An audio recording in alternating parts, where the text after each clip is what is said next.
Hi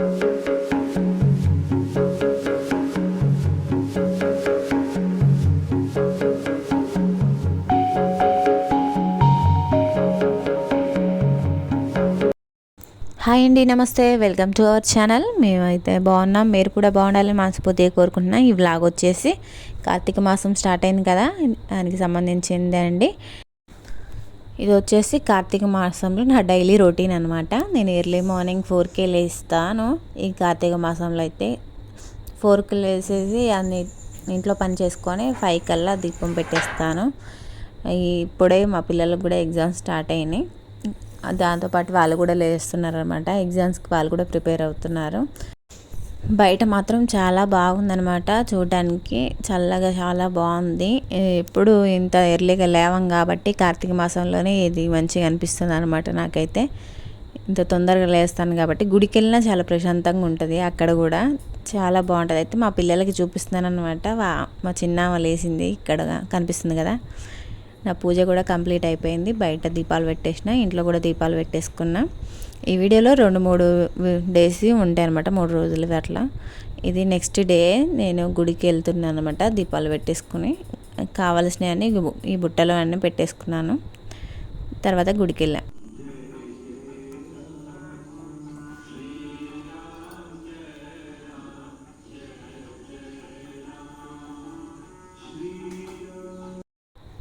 ఈ video వచ్చేసి నాగుల చవితి రోజు.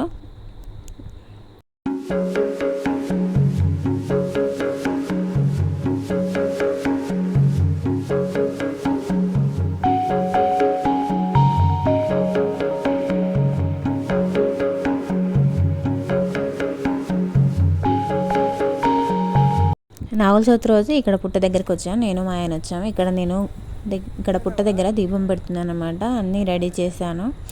అక్కడ పుట్టలో పాలు పోసేసి బెల్లం ప్రసాదం ఇలా పండ్లు అనేవి పెట్టాము. ఇక్కడ మా హస్బెండ్ కూడా నేను దీపం రెడీ చేసి పెడితే ఆయన వెలిగిస్తున్నాడు అనమాట.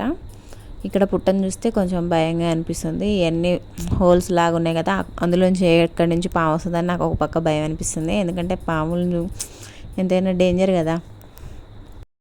అంటే పాములు అంటే భయం ఉండాలి, దాంతోపాటు భక్తి ఉండాలి. అలాగే మనము నిర్లక్ష్యంతో అలాగే ఉంటే ఎంతైనా కొంచెం డేంజర్ కదా. నేను కూర్చున్న దగ్గరే హోల్ చాలా పెద్దగా అనిపించింది, అందుకే నాకు అలా అనిపిస్తుంది అనమాట. ఆ రోజు సాటర్డే కాబట్టి నేను వెంకటేశ్వర స్వామి గుడికి కూడా వెళ్ళాను అనమాట. మా హస్బెండ్ ఏమో ఇంటికి వెళ్ళారు. నేను ఇక మా ఫ్రెండ్స్ ఉంటే వాళ్ళతో పాటు గుడికి వచ్చాను. ఇక్కడ రావి చెట్టు కింద అనమాట ఇది. ఇక్కడ దీపం పెడుతున్నాను. ఈ వెంకటేశ్వర స్వామి గుడిలోనే ఆంజనేయ స్వామి గుడి కూడా ఉందనమాట. ఆంజనేయ స్వామి గుడి ముందు రావి చెట్టు అనమాట ఇది. ఇక్కడ దీపం పెట్టేసి నేను లోపల దర్శనం చేసుకున్నాము. ఆంజనేయ స్వామి దర్శనం చేశాక మళ్ళీ వెంకటేశ్వర స్వామిని దర్శనం చేసుకొని వెళ్ళాను ఇంటికి. ఇక్కడ దీపం పెట్టుకుంటున్నాను. మనం ఒక్కళ్ళమే కాకుండా 2-3 ఇట్లా లేడీస్ కలిసి వెళ్తే ఏ గుడికైనా బాగుంటుంది. ఎంత దూరమైనా ఏ గుడికైనా వెళ్ళి రావచ్చు. ప్రతిసారి హస్బెండ్ని బతిలాడి ఆయనే రావాలంటే ఆయనకి పని ఉంటుంది, ఒకవేళ వీలు ఉండదు, కుదరదు అనమాట. అప్పుడు ఒక్కళ్ళు రావాలన్నా ఇబ్బంది అనమాట. అలాగే ఇంటి పక్కన ఎవరైనా ఉంటే వాళ్ళతో పాటు కలిసి వస్తే చాలా బాగుంటుంది. కలిసిమెలిసి వెళ్ళడం రావడం మంచిగా అనిపిస్తుంది. ఈరోజు అసలే సాటర్డే, అందులోనూ కార్తీక మాసంలో కాబట్టి శనివారం చాలామంది వచ్చారు. మాకంటే ముందే దీపాలన్నీ పెట్టేసి వెళ్ళారు. చూడండి, చెట్టు చుట్టూ చాలా దీపాలు ఉంటాయి. తర్వాతకి కనిపిస్తుంది, మీకు కూడా చూపిస్తాను. ఫుల్గా పెట్టారండి దీపాలు, చాలా బాగుంది. నేను కూడా ఎర్లీ మార్నింగ్ వద్దాం అనుకున్నాను, కాకపోతే అక్కడ పుట్ట దగ్గరికి నాగుల చవితి కాబట్టి అందులో నాగేంద్రుడికి పాలు పోయాలి కదా అనేసి మేము అటు వెళ్ళాము. ముందు నాకు కూడా తెలియదు అనమాట ఆ పుట్ట అక్కడ ఉందన్న సంగతి. నేను గుడికి వెళ్ళిన మార్నింగ్ డైలీ నేను ఆంజనేయ స్వామి గుడికి వెళ్ళి అక్కడ పెట్టేస్తాను దీపం. అక్కడికి వచ్చిన వాళ్ళు అన్నారనమాట, మా అటు సైడ్ ఉంది ఒక దగ్గర, మేము ఎప్పుడు అక్కడికి వెళ్తామంటే నేను మా ఫ్రెండ్ కూడా అక్కడికే వెళ్ళామన్నమాట. అక్కడికి వెళ్ళేసి తర్వాత నేను ఫస్ట్ టైం అక్కడికి వెళ్ళడం, కానీ చాలా బాగా అనిపించింది. పుట్ట చాలా పెద్దగా ఉంది, కానీ కొద్దిగా భయం కూడా అనిపించింది. దానికి తోడు చుట్టూ చెట్ల పొదల్లాగా ఉన్నాయన్నమాట, అందుకే అలా అనిపించింది.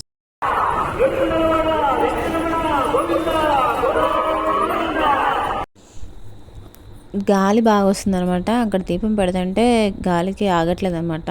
పెద్ద పెద్ద జ్యోతులే బాగా అటు ఇటు కదులుతున్నాయి. ఈ చిన్నది దీపం కదా, చాలాసేపు చెయ్యి అడ్డు పెట్టుకొని వెలిగించిన, కాకపోతే ఆ గాలికి మళ్ళీ కొండెక్కుతుంది, అది మళ్ళీ పెట్టాల్సి వస్తుంది. చాలాసేపు ట్రై చేశాక అది పెట్టాను అనమాట. నాకేంటంటే గుడికి వెళ్తే తప్పకుండా అర్చన చేయించుకోవడం అంటే చాలా ఇష్టం. అది చేయకపోతే నాకెందుకు ఏదో మిస్ అయిన ఫీల్ వస్తుంది. గోత్రనామాలతో అర్చన చేయించుకున్నానంటే ఏదో పాజిటివ్ వైబ్స్ ఉన్నట్లే అనిపిస్తుంది. కాకపోతే ఇక్కడ ఏం జరిగిందంటే మేము వెళ్ళింది 8:30 అట్లా అయిందనమాట. వెళ్ళేలోపు 8:30 అంతే, 8:30 అయింది. కాకపోతే 4 నుంచి వీళ్ళు అర్చనలు ఇవన్నీ చేస్తూనే ఉన్నారంట. మేము అడిగినాం ఇక్కడ ఆంజనేయ స్వామి గుడిలో ఉన్న అయ్యగారిని, ఇట్లా అమౌంట్ వేస్తారు కదా, హారతి తీసుకునేటప్పుడు ఇచ్చినాం కూడా. కాకపోతే ఆయన ఏమన్నారంటే మేము పొద్దుటి నుంచి చదువుతున్నాం, మేము ఎప్పుడు చదవమని అనేసారు. మొహం మీదనే చెప్తున్నాడు అనమాట ఆయన. వేరే వాళ్ళు కూడా అడిగారు అర్చన చేయండి అయ్యగారు అంటే, మేము ఇప్పుడు చేయమని. గుడి కూడా తొందరనే క్లోజ్ చేసి వెళ్ళాడు అనమాట. ఏమో మరి వాళ్ళకు ఏం ప్రాబ్లమ్స్ ఉన్నాయో మనం చెప్పలేం కదా, ఏమో అని వదిలేసి ఇక వెంకటేశ్వర గుడికి వెళ్ళేసి అక్కడ కూడా దర్శనం చేయించుకొని ఓన్లీ హారతి తీసేసుకొని ఇక బయటికి వెళ్ళాను అనమాట. చేయించుకుంటే బాగుండేది, అర్చన చేయించుకోవాలని అనిపించింది అనమాట. అంటే కార్తీక మాసంలో అర్చన తప్పకుండా చేయించుకోవాలి గుడికి వెళ్ళినప్పుడు ప్రతిసారి అని నాకైతే అనిపిస్తుంది. మన పేరు మీద ఇలా చెప్పించుకోవడం మంచిదనమాట, అయ్యగారితో చదివించుకోవడం. నాకైతే నేను ఎప్పుడు మిస్ అవ్వను అనమాట. ఒకవేళ మన దగ్గర చిల్లర లేకపోయినా పక్కన ఏదో తర్వాత ఇస్తాను తీసుకొని మా ఫ్రెండ్స్ దగ్గర ఇలా అర్చన చేయించుకుంటా. ఇప్పుడు మెయిన్ ఏంటంటే అయ్యగారికి అమౌంట్ ఇస్తేనే అర్చన చేసేటట్టు కూడా ఉన్నారనమాట.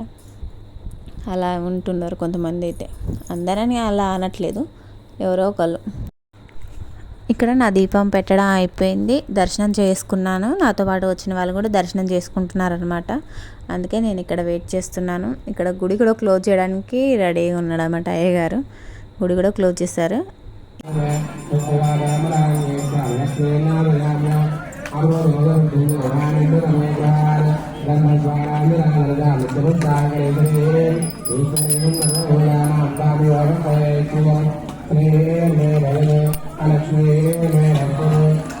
కార్తీక మాసం మొత్తం నా morning routine and evening routine కూడా ఇదేనమాట. ఇంట్లో దీపం పెట్టుకుంటాను, వీలైతే గుడికి కూడా వెళ్తాను.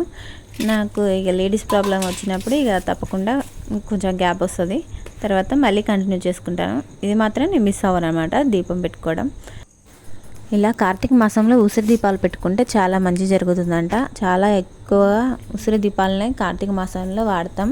అలాగే ఉసిరి చెట్టుకు కూడా చాలా ఎక్కువ ప్రాముఖ్యత ఉంది. ఎందుకంటే వనభోజనాల్లో కూడా ఉసిరి చెట్టు కింద భోజనాలు చేయాలని చాలా మంచిదని చెప్తుంటారు. దీపదానంలో ఉసిరి దీపాలను కూడా పెట్టి దానం ఇస్తుంటాము. అలాగే పిండి దీపం కూడా. క్షీరాబ్ది ద్వాదశి నాడు ఉసిరి చెట్టుకి అలాగే తులసి చెట్టుకి కలిపి కళ్యాణం చేస్తారు. విష్ణుమూర్తి ఏమో ఉసిరి చెట్టులాగా, లక్ష్మీదేవి ఏమో తులసి చెట్టులాగా కలిపి కళ్యాణం చేస్తారు. ఈ వీడియో కానీ మీకు నచ్చినట్టయితే లైక్ అండ్ సబ్స్క్రైబ్.